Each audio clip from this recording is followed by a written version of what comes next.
Welcome to this tutorial. Artificial intelligence (AI) stands as a disruptive force poised to permanently reshape our world. Its impact spans across virtually every sphere of human endeavor. Understanding the past, present, and future of AI has evolved from being a choice to a necessity. This tutorial is meticulously crafted to furnish you with vital insights into the realm of AI. It serves as an integral component of the Comprehensive Mastery AI course. Enroll now via the link below to gain access to the entire course, which delves into AI terminologies and employs practical learning methodologies. Throughout the course, you will explore topics such as prompt engineering, ChatGPT, Google Gemini, Microsoft Copilot, and the generation of images from textual or vocal inputs. Google has recently changed its name from Google Bard to Google Gemini. If we hear us say Google Bard, you know we are referring to Google Gemini. Join me. Let's explore Google Gemini. Let's go. My name is Ejiofor Umanu. Lesson 14. In this lesson, we'll look at the Google Bard interface. The site for Google Bard AI is bard.google.com. You will have a Gmail account to easily log into the site. If you've logged in, the site will open to this window. You'll notice the similarity between Bard and ChatGPT in their interface. This is where you type in your prompts. It has some samples too, grouped into three. We have understand, create, and explore. You can look at the sample prompts. Here we'll have new. You can recall what we said about new. Anytime you're starting a new topic, remember to click new. This is a chat, it's a continuous discussion. If you don't use new, it will disconnect from that discussion. For example, if we ask the Bard, who is the president of US? Who is the president of US? Bard will tell us the president of US. When we say how old is he, because it's a chat, it remembers what we discussed before and know who we are referring to. How old is he? But if we click new topic, that disconnects the earlier discussion. This is the age, the year he was born, because it's a continuous discussion. But if we click new chat and say how old is he, we will not understand what we mean by he. This is our old chat. My old charts. I can revisit these charts. I can edit and research it if I have more information I want to add. The different thing you will notice here is that we will have image. We can upload an image and Bard will help us analyze this. We don't have that privilege with ChatGPT 3.5, but it is in GPT-4. You have noticed speaker. So if you click the mic, you can give a voice command. For example, I'll click tell me a joke.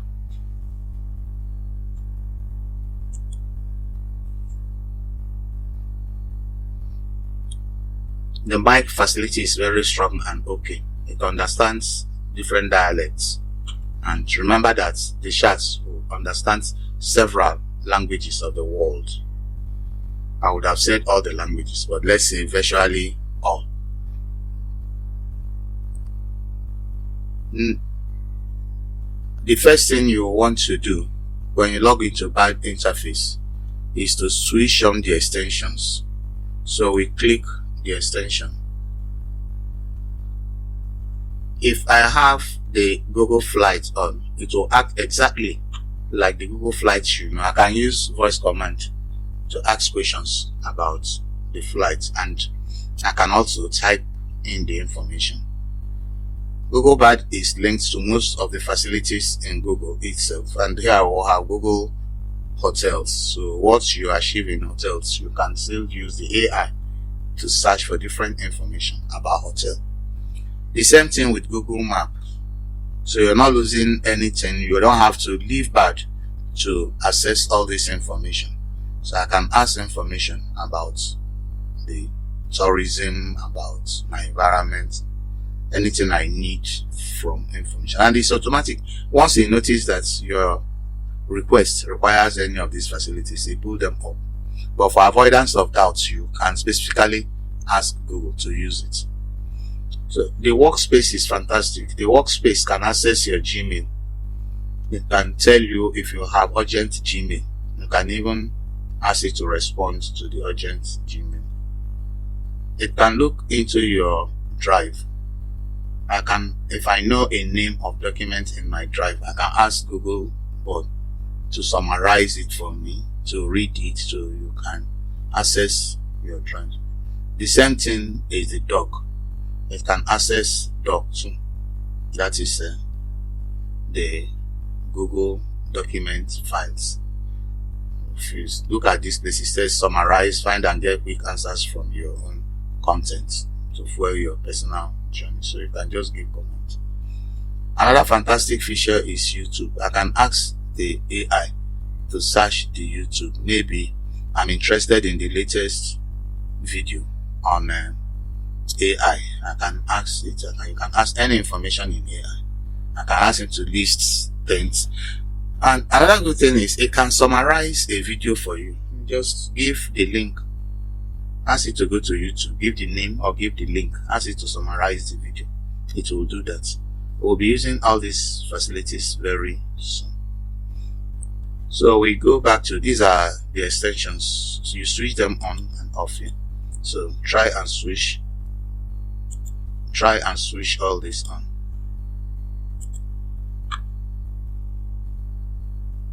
Okay.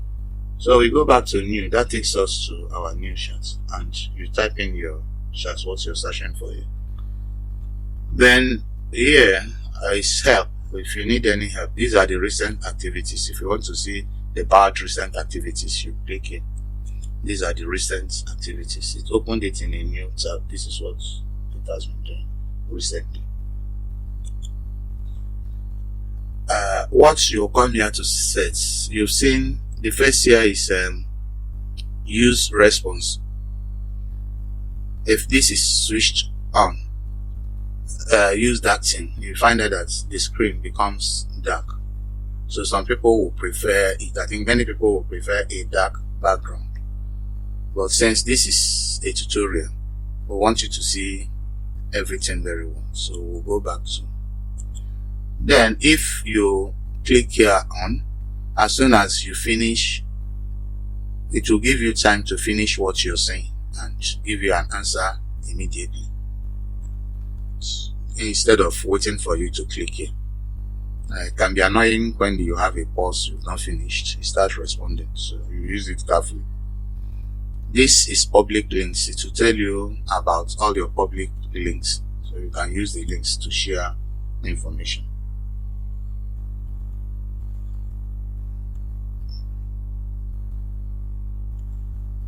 This is all that we are taking in a Google Bard environment. If I upload file here, if I click it, it will ask for image. I can click this image and ask it to list the countries that appear in the image.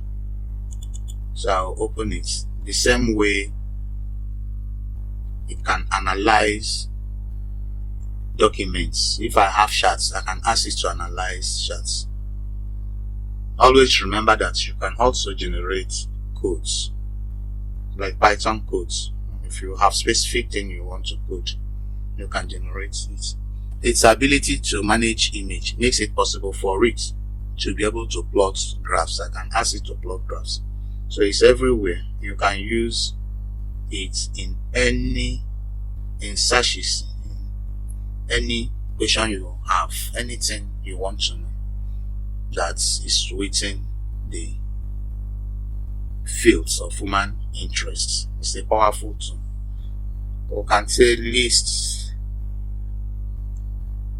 the countries whose flag appear in the image. Whose flag appear in this image.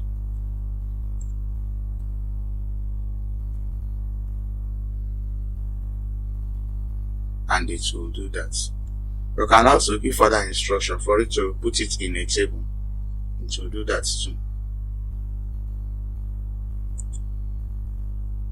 Always cross-check your spelling. That spelling can mean a lot of things. So thank God we have Grammarly to guide us on this. So we now search. Remember your voice. It's easy to use voice. You can do entire work without typing, just by talking. So if I submit this, it will look at the image, analyze the image. Google Lens is involved too. I can also ask, if you look at what you have here, unlike ChatGPT 3.5, it listed it. So since it is a discussion, I may say, ask it to put the response in a table. Put the response in a table. So far I have not clicked new topic. It will remember what we discussed last.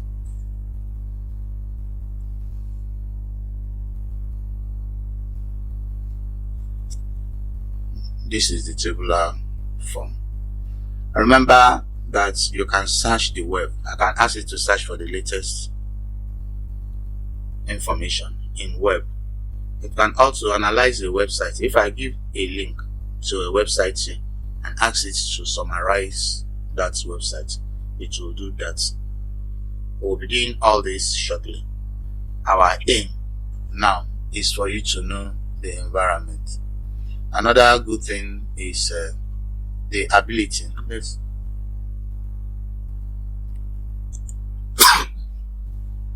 The ability for it to read out. It can read out the information. This is the joke we asked for. So we can ask the Google bar to read it out. Just click this button. Sure, here is a joke for you. A man walks into a library and asks the librarian for books about paranoia. The librarian whispers, "They're right behind you. I hope you find it funny. Here are some other jokes you might like. What do you call a fish with no eyes? FSH. What do you call a deer with no eyes? No idea. What do you call a cow with no legs? Ground beef. I can tell you more jokes if you like. Just let me know."